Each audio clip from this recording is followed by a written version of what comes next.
성령의 열매가 풍성한 교회입니다. 갈라디아서 5장 22절부터 26절까지 짧은 성경 말씀입니다.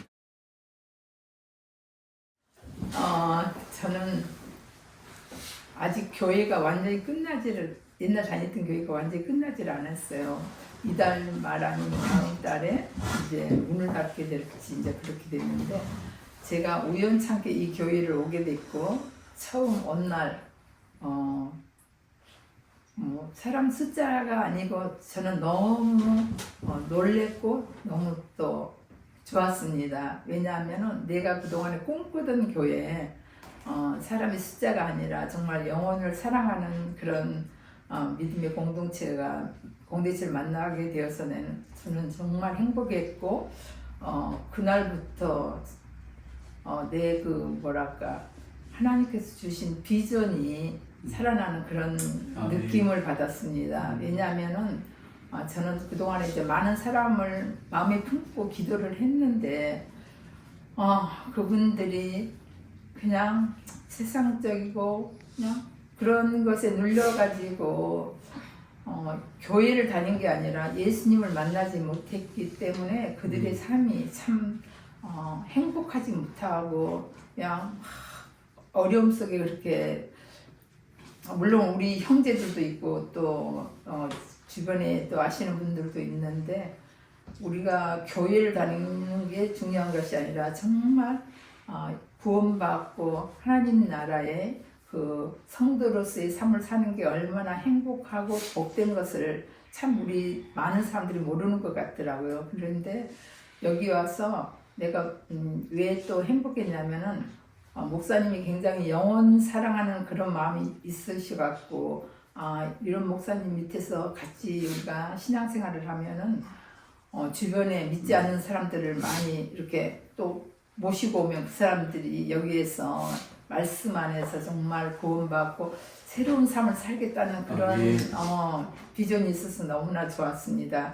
그리고 제가 이제 그동안 쭉 기도드린 게 뭐냐면은 그 교회가 우리 이 마지막 때 정말 필라델피아 교회처럼 하나님 앞에, 예수님 앞에 칭찬받는 그런 교회가 되기를 꿈꿨고, 또 목사님은 이 마지막 때에 또 주변에 정말 선한 영향력을 미칠 수 있는 하나님 앞에 쓰임받는 그런 목회자였으면 참 좋겠다 그랬는데, 사실은 제 마음이 교만했는지는 모르지만은 제가 그동안 섬겼던 목사님이 그런 목사님이 아니어서 참 마음이 많이 힘들었지만, 그럼에도 불구하고 또 목회자니까는 섬기고 이때까지 신앙생활을 했는데, 결국 교회가 하여튼 이제 분열이 되고 이제 문을 닫게 됐습니다. 그런데 우리가 1년 동안 이제 한국에서 새로운 목사님을 청빙을 했는데, 그것도 하나님의 뜻이 아니었나. 우리는 그걸 놓고 1년 동안 정말 중보기도를 했었거든요. 근데 그게 아니었었나 봐요. 그랬는데 제가 여기 와서 바로 이런 교회다 그런 마음이 딱 드니까, 지금 제가 사실은 2군데를 지금 아직까지 저쪽에 문을 안 닫았기 때문에 2군데 지금 예배를 드리는데 피곤하지는 않더라고요. 네, 왜냐면은 저쪽 교회에서 예배 드리고 여기 오고 하면은 한 5시간이 걸리더라고. 이쪽하고 저쪽하고. 그런데 피곤하지 않고 굉장히 막 익사이팅하고, 또 성경 공부하는 시간이 기다려지고 예배 시간이 기다려져서 정말, 그러면서 이제 제가 또 이제 그동안 믿지 않는 사람들, 그분들을 또 지난주에는 많이 찾아가서 얘기하고 이제 또 복음도 전하고 그러고 왔는데, 우리가 생각에는 막 금방 빨리 됐으면 좋겠지만은 그거는 그렇게 우리 마음대로 되는 게 아니잖아요. 우리는 그렇게 했지만 그 사람들이 차츰 이제 마음이 정말 녹아나서 주님 앞에 나올 수 있는 그런 계기가 됐으면 참 좋겠습니다. 그래서 우리 성경에 보면은 울면 씨를 뿌린 자는 기쁨으로 거두리라. 울며 눈물을 흘리면 나가서 씨를 뿌리는 자는 정녕 그 단을 가지고 돌아오리라. 그 말씀대로 정말 이 베이에리아 이 침례교회가 앞으로 그런 믿음의 공동체로 우리가 함께 같이 합력해서 그런 일을 이루어갔으면 참 좋겠고, 그게 하나님께서 가장 기뻐하실 그런 공동체라고 생각합니다. 사람 숫자가 아니라 정말 우리는 이제 기도할 때 하나님 정말 한 사람 한 사람이 구원받고 하나님 나라에 정말 쓰임받는 그런 일꾼들이 되게 해주세요. 하나님이 제일 기뻐하시는 거는 한 영혼을 천하보다도 귀히 여기신다 했으니까는 그런 사람들이 모여서 하나님 나라를 이루어가는, 그래서 이 마지막 때 우리 청소년들이나 우리 자녀들이나 우리 손자 손녀들이 정말 악한 세상에서 물들지 않고 하나님을 알아가는 그런 믿음의 공동체, 또 우리 목사님, 우리 사모님 정말 믿음 안에서 그런 일을 이루어 가실 때 우리도 함께 우리 동참해서 하나님 나라를 아름답게 이루어 갔으면 참 좋겠습니다. 감사합니다. 아멘. 아멘. 성령의 열매가 풍성한 교회입니다. 지난주에도 말씀드렸지만 갈라디아 교회는 성령으로 시작을 했습니다. 그러나 율법주의가 들어오자, 종교인들이 많아지자 교회는 자유를 잃고 기쁨도 잃어버리고 사랑도 잃고 혼란에 빠지기 시작했습니다. 지난주 설교는 16절부터 21절까지 말씀인데요. 성령과 동행하는 교회는 육체를 이긴다고 했습니다. 육체를. 자유는 방종이 아니라 사랑으로 섬기는 자유입니다. 우리가 다른 영혼을 사랑한다는 것은 이 성령님 안에서 주시는 그 자유함과 기쁨과 그 사랑으로 섬기게 되는 것입니다. 지난주에는 육체를 따르는 삶은 결국 파멸과 멸망으로 이어지지만 성령께 순종하며 걷는 교회는 승리와 자유와 기쁨과 사랑이 넘치는 교회가 되는 것입니다. 그런데 성령은 특별한 감정이 아닙니다. 매일 성령님께서 순종하는 삶 속에서 또 그 성도들이 모여 교회 공동체를 이룰 때 변화시키고 또 개인조차 변화시키는 것입니다. 오늘은 성령의 9가지 열매입니다. 오늘 설교는 성령의 열매로 풍성한 교회입니다. 첫 번째는 하나님과의 관계, 내적인 열매입니다. 사랑, 기쁨, 화평입니다. 이 하나님과 관계가 없으면요, 다음 것이 사람들하고 관계적인 열매를 맺을 수가 없습니다. 오래 참음과 부드러움과 선함, 그리고 그뿐만 아니라 세 번째는 자신과의 관계, 절제적인 그런 열매를 맺습니다. 믿음, 온유, 절제를 맺게 됩니다. 이 열매를 보면요, 헬라어로 카르포스라고 그러는데요. 그런데 여러분 9개의 열매라고 그러면 복수가 사용돼야 되잖아요. 그런데 단수를 사용했습니다. 성령의 통일된 성품을 얘기하고 있습니다. 사랑 따로 기쁨 따로 화평 따로가 아니라 한 생명입니다. 성령의 열매는 인간의 노력으로 만들어지는 게 아니라 성령님과 연합하고 동행하는 삶 속에서 단 하나의 성령의 열매입니다. 다음 좀 넘겨주실래요? 여기 보면 지금 열매가 있지 않습니까? 열매가 다양한 사과도 있고 망고도 있고 배도 있고 그렇습니다. 한 나무입니다. 하나의 생명입니다. 이 성령 안에서 다양한 열매를 맺게 되는 것입니다. 여러분이 아신 사랑, 기쁨, 화평, 오래 참음, 부드러움, 선함, 믿음, 온유, 절제가 맺게 된다는 것입니다. 그래서 여러분 이걸 아는 거가 매우 중요합니다. 한 나무에서 그리고 한 생명에서 다양한 열매를 맺게 됩니다. 그러면 첫 번째는 하나님과의 관계, 내적인 열매.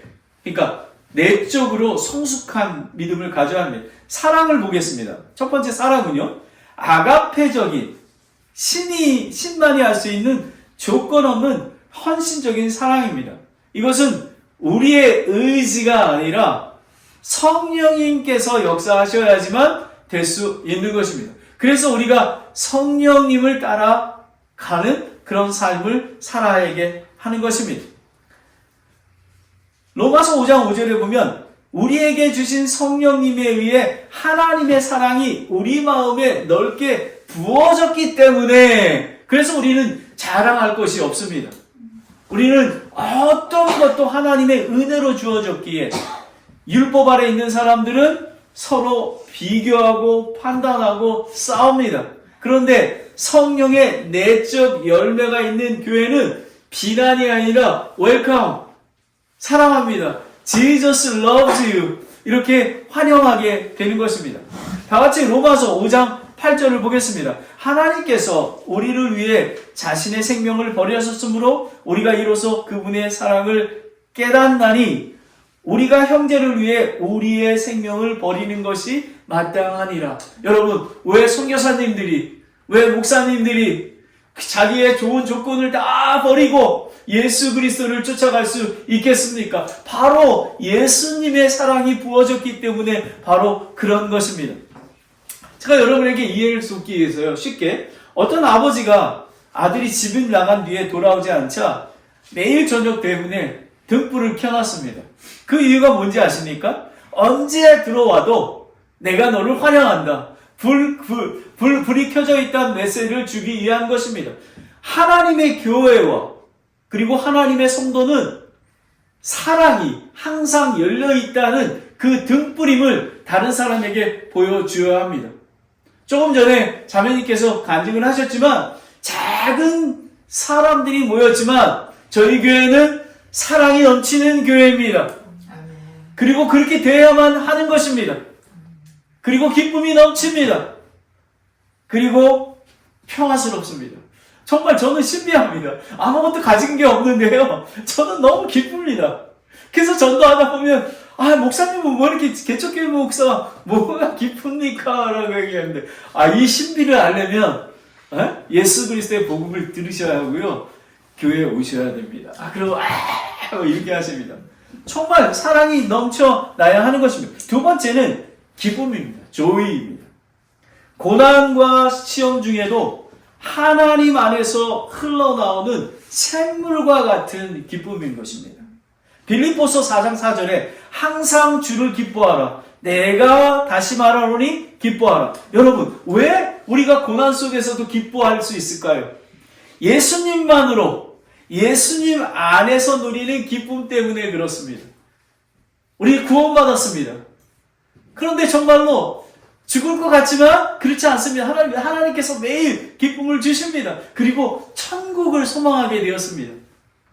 눈물과 고통과 아픔이 없는 그곳에서 영원히 살게 되는 것입니다. 기쁨은 교회가 영적으로 살아있다는 증거입니다. 여러분, 우리는 이 교회 사람들을 초청했을 때 기쁨이 넘쳐나야 하는 것입니다. 그래야지 예수님을 모르는 사람들이 어떻게 저렇게 기쁨이 넘칠까? 라고 고백하며 예수 그리스도 안에 들어올 수 있는 것입니다. 성령의 기쁨이 있는 교회는 찬양을 할 때 눈물이 흐르고 봉사를 할 때 낙심하지 아니하고 지치지 아니하고 감사가 솟아나는 것입니다. 아멘? 여러분 아멘 하시기 바랍니다. 지치지 않습니다.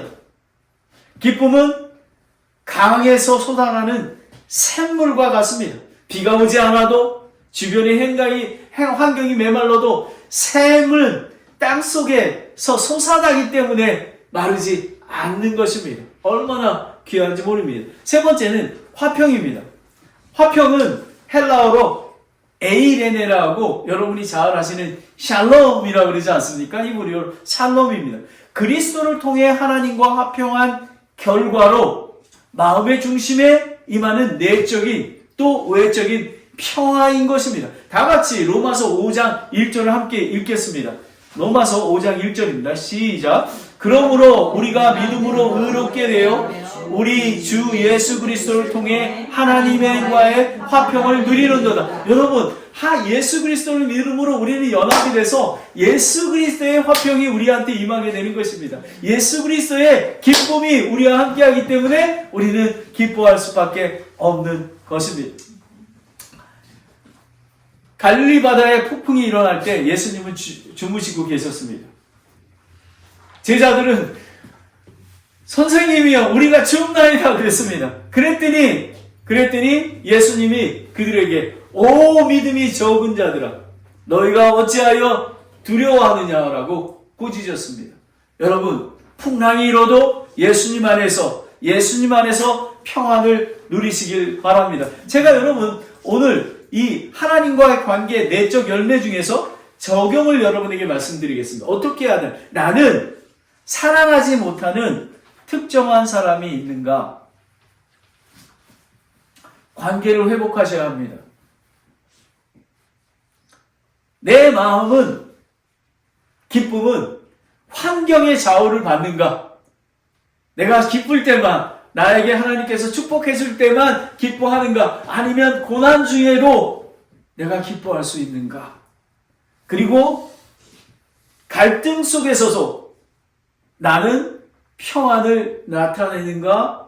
불안해하고 두려워하는가라는 것입니다. 때로는 두려움이 닥칠 때가 있습니다. 하지만 나사렛 예수 그리스도의 이름으로 일어나 걸어가는 것처럼 우리는 나사렛 예수 이름으로 물리치면 우리는 평강 가운데 거할 수가 있습니다. 하나님과의 관계가 내적인 관계가 여러분 세상적으로 하면 내공이 있어야 된다고 하지 않습니까? 성령 충만해야 됩니다. 두 번째는 사람과의 관계입니다. 관계적 열매입니다. 내면에서 시작된 성령의 역사가 사랑과 기쁨과 화평은 가정과 교회 그리고 교회 이웃에게 관계적으로 나타나야 하는 것입니다. 오래 참음과 부드러움과 선함의 열매로 반드시 흘러 넘쳐야 하는 것입니다. 오래 참음입니다. 여러분 기억하시겠죠? 무례하고 교만한 사람을 오래 참아주며 관용할 줄 아는 성품인 것입니다. 저는 제 안에는 사랑이 별로 없습니다. 얼마 전에 제가 한국에 이렇게 돌아가는 이제 자녀가 없어서 한국을 돌아가게 된 그분들이 은행에 문제가 생겼어요. 그래서 캐시어 부책이 익스파이어가 돼가지고 저에게 또 전화가 왔습니다. 그래서 제가 그거 은행에 디파짓 하면은 동생에게 얘기하면 되는데요. 근데 목사님이 해주셨으면 좋겠습니다. 근데 그 금액이 그렇게 많지는 않아요. 근데 제 마음속에 무슨 생각이 들었냐면요. 야, 저분들이 노인들이 한국에서 이게 얼마나 걱정이 될까 이런 마음이 들었어요. 그래서 이거 당연히 해야지. 근데 놀라운 거는요. 보통 라이센스나 이런 게 없으면 안 되잖아요. 그래서 제가 가서 은행에 4시에 문다는데 3시 한 35분에 갔어요. 그래서 그냥 설명을 해줬어요. 그랬더니 네, 어카운트에 디파짓 해줄게요 하고 그냥 끝나버렸어요. 근데 그분에게는 작은 일이지만 저에게는 좀 귀찮고 시간을 내야 되는 일이지만 하나님의 사랑과 기쁨과 화평과 또 오래 참음 속에서 그분이 이제 저에게 카톡으로 보내왔어요. 목사님 너무 여러 가지로 감사드립니다. 그래서 제가 뭐라고 보냈는지 아세요? 하나님의 은혜입니다. 한국에서 잘 안전하고 축복 가운데 정착되기를 기도합니다. 그리고 또 다른 무슨 일이 있으면 언제든지 연락해 주세요 라고 했습니다. 그분들은 얼마나 든든한지 바로 저는 그것이 하나님의 사랑이 아닌가, 그런 게 아닌가 저는 생각이 듭니다. 교회는 부족한 사람들이 하나님의 은혜로 모이는 공동체입니다. 부족합니다. 다 저를 완전하다고 보지 마십시오. 큰 코 다치십니다. 저는 완전하지 않습니다. 오래 참음이 없는 교회는요, 자기 생각으로 판단하고 정죄하고 기대에 못 미치잖아요. 그러면 용서 없이 단칼에 잘라버립니다. 만나지도 않습니다. 하지만 그리스도인들은 그렇게 되지 않습니다. 야고보서 1장 4절에 보면 오직 인내를 완전히 이루라. 이것은 너희가 완전하고 완벽하여 아무것도 부족함이 없게 하려 함이라 라는 것입니다. 여러분, 저희가 교회를 개척하지 않았습니까? 우리가 금방 이렇게 되면은 얼마나 좋겠습니까? 그런데 저는 오래 참음은 포도원의 농부와 같습니다. 계속 물과 거름을 주고 가지를 쳐주며 하나님께 좋은 날씨를 주시도록 간절히 기도하는 그런 소망입니다. 그래서 우리는 모이기를 힘쓰고 전도하며 또 이웃을 섬기고 사랑하며 격려하며 그렇게 할 때에 하나님께서 좋은 날씨도 주시고 때를 주시고 우리 지난주에 한 영혼이 구원받지 않았습니까? 저는 기대합니다. 이번 주에도 한 영혼이 구원받게 되기를 원합니다. 아멘. 바로 근데 이거 여러분 보십시오. 이게 제가 복음을 전했잖아요. 저에게만 오는 그런 축복이 아닙니다. 이 교회 공동체의 축복인 것입니다. 왜냐하면 제가 나가서 하지만 여러분들이 기도하고 여러분들이 예배에 함께해서 공동체를 이루었기에 할 수 있는 축복임을 여러분이 아시기 바랍니다. 그래서 교회를 위해서 저를 위해서 기도해 주시기를 간절히 예수 그리스도의 이름으로 간청드립니다. 두 번째는 부드러움입니다. 그리스도의 성품, 부드러움은 상처 입은 자를 껴안는 목자의 예수님의 섬김입니다. 이것은 약한 것이 절대로 아닙니다. 사람들은 사랑에서 나오는 강력한 힘입니다. 예수님은 상한 갈대를 꺾지 않으시고 꺼져가는 등불을 끄지 않으셨다고 이사야서 42장 3절에 나와 있습니다. 에베소서 4장 32절에 보면 서로 친절히 대하여 상냥한 마음을 품고 서로 용서하기를 하나님께서 그리스도로 인하여 너희를 용서하신 것 같이 하라. 여러분, 우리는 용서할 수밖에 없습니다. 저와 여러분 같은 죄인을 용서하지 않으셨습니까? 우리는 내가 죄인인데 누구를 용서하지 않을 수가 있겠습니까? 여러분, 그게 어려우시다면 꾸짖지 않고 주시는 하나님께 간절히 기도하시기 바랍니다. 여러분에게 넘치도록 부어주실 것을 저는 믿습니다. 아멘. 한 청년이 늘 예배 때 늦고 불편한 언행과 태도와 복장을 예배와 교제합니다. 사람들은 그를 비난하고 비웃었지만 어느 자매님은 따뜻하게 안아주며 이렇게 얘기했습니다. 처음에 다 그렇지 뭐 또 무슨 사정이 있겠지 웃으며 그를 계속 대해주셨습니다. 그 부드러운 말 한마디에 그 청년의 마음이 열렸고요. 그 청년은 변화되어 충성된 일꾼으로 성장하게 되었다라는 것입니다. 여러분, 부드러움은 사람을 부셔버리지 않고 일으키는 힘이 되는 것입니다. 아멘. 여러분 다 부드러운 사람이 되시기 원합니다. 그것이 그리스도인인 것입니다. 마지막으로 선함입니다. 굿니스입니다. 도덕적인 선함이 아니라 하나님의 관계 중에 배워가는 선한 행동의 섬김입니다. 자비는 그냥 도와주는 주지만 선함은 때로는 악한 일을 견책하고 선을 행하도록 돕는 것을 얘기합니다. 여러분 아마 저를 이렇게 보실 때 때로는 성경 공부할 때도 어떨 때 제가 담대하게 딱 얘기할 때가 있을 겁니다. 바로 선함이지만 선함은 사랑 가운데 해야 되는 거잖아요. 이것을 얘기해야 하지만 우리 형제님이나 자매님이 더 성숙하게 갈 수 있기에 이렇게 담대하게 하는 것입니다. 근데 많은 사람들은 선함하고 우유부단하고 착각합니다. 우유부단이 아닙니다. 선함은 정말로 밸런스를 잘 맞춰서 있어야 하는 것입니다. 로마서 15장 14절 보면요. 내 형제들아 나는 스스로 또한 너희에 대하여 확신하거니와 너희 역시 선함이 가득하고 모든 지식이 충만하여 능히 서로를 훈계할 수 있느니라 라는 것입니다. 우리가 권면할 수가 있습니다. 그런데 사랑 가운데 긍휼한 가운데 그렇게 해야만 하는 것입니다. 그러면 더 정확히 말씀드리면 교회의 성숙은 선함, 지식, 권면의 조화입니다. 선함만 있고 지식이 없으면 감정적인 신앙입니다. 그리고 지식만 있고 선함이 없으면 차가운 신앙입니다. 지식이 많은 교리적으로 완전하고 자기가 교만한 것은 차가운 신앙입니다. 서로 권면함이 없으면 홀로 남는 신앙입니다. 하나님은 균형 잡힌 영성을 갖기를 원하십니다. 그래서 우리가 교회 공동체가 있어야 하는 것입니다. 집에서 유튜브만 보고 있다면 자기 자신이 높아질 수도 있습니다. 누가 권면해주는 사람도 없고 선함으로 일깨워주는 사람도 없는 것입니다. 이것이 바로 교회 공동체입니다. 그러면 또 여러분에게 제가 적용의 말씀을 드리겠습니다. 나는 무례하고 교만한 사람을 얼마나 참아주는가? 상한 심령을 대할 때 나는 부드러움을 가지고 대하는가? 그리고 선함이 말로만인가? 아니면 실제의 행동으로 나타나는가입니다. 말로 하는 게 아니라 행함이 없는 믿음은 죽은 믿음이라고 했습니다.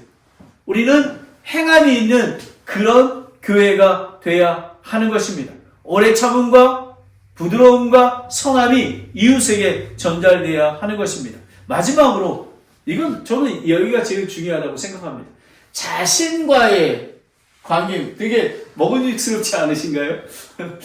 딸기 망고 이렇게 하십니다. 자신과의 관계 통배적 열매입니다. 내적 열매에서 시작된 성령의 역사, 그러니까 내적 사랑과 기쁨과 화평, 예수님 안에 있어야 하는 것입니다. 성숙된 그리스도인이 되어야 하는 것입니다. 그리고 반드시 가정과 교회 그리고 이웃에게 오래 참음과 부드러움과 선함의 열매로 나아가야 합니다. 마지막으로 우리의 의지와 습관과 내적 통제적인 절제의 열매, 성령과 동행함으로 통해서 성령의 열매를 맺게 되고 성숙한 그리스도인으로 변화하게 믿음입니다. 믿음은 충성, 신실함을 의미합니다. 성령의 열매는 순간적이고 감정적인 게 아니라 꾸준함과 신실함에 있습니다. 하나님은 항상 신실하십니다. 하나님은 신실하시기에 저희도 신실해야 하는 것입니다. 하나님은 재능과 능력보다 신실하고 충성된 자를 찾으십니다. 다 같이 고린도전서 4장 2절 3절을 함께 읽겠습니다. 고린도전서 4장 2절 3절 시작. 사람이 마땅히 우리를 그리스도의 사역자여 하나님의 신비들을 맡은 청지기로 여길지어다. 또한 성지기들에게 요구되는 것은 신실한 사람으로 드러나는 것이라. 여러분, 신실한 사람으로 드러나야 하는 것입니다. 여러분이 잘 아시는 중국 내지 선교사 허드슨 테일러는 헌금이 너무 모자라 선교비를 보낼 수 없을 때도 많이 있었습니다. 근데 이 허드슨 테일러는 이렇게 얘기했다고 합니다. 하나님의 일이기에 하나님이 책임지십니다. 아멘. 여러분, 베이랴 한인 침례교회는 하나님이 세우셨습니다. 그러기에 하나님이 책임지고 열매를 맺게 하실 줄 믿습니다. 아멘. 정말로 이 허슨 테일러는 선교비가 기적적으로 채워졌습니다. 믿음은 보지 못해도 하나님의 신실하심을 먼저 믿는 것입니다. 저는 믿습니다. 그러하기에 열심히 기도하고 전도하고 선교하는 것입니다. 믿음, 그 다음에 온유입니다. 힘과 권력이 없는 것이 아니라 스스로 통제된 상태. 그리고 온유한 사람은 화를 통제하며 공격하지 않습니다. 자아가 십자가에 죽었고 그리스도에 연합된 존재이기 때문에 그렇습니다. 여러분, 우리는 온유가 없습니다. 하지만 성령님께서 우리에게 온유하도록 화가 날 때에도 절제하게 만듭니다. 우리는 셀프 컨트롤을 해야 하는 것입니다. 마태복음 11장 29절 23절에 나는 마음이 온유하고 겸손하니 너희 위에 내 멍에를 메고 배우라. 그리하면 너희가 너희 혼을 위한 안식을 찾으리니 내 멍에는 쉽고 내 짐은 가벼우니라 하시리라 라는 것입니다. 여러분, 모든 수고하고 무거운 짐을 예수님께 맡겨 주십시오. 여러분, 어떤 이는 이렇게 얘기합니다. 절제는 영혼의 자물쇠라고 얘기합니다. 영혼의 자물쇠입니다. 아니면 이거 제가 야생말은 힘이 강하지만 주의 손에 길들여졌을 때 그 힘은 파괴가 아니라 유익으로 사용됩니다. 온유는 힘이 없어서가 아니라 힘이 통제될 때 나타나는 귀한 것입니다. 마지막으로 절제입니다. 템퍼런스.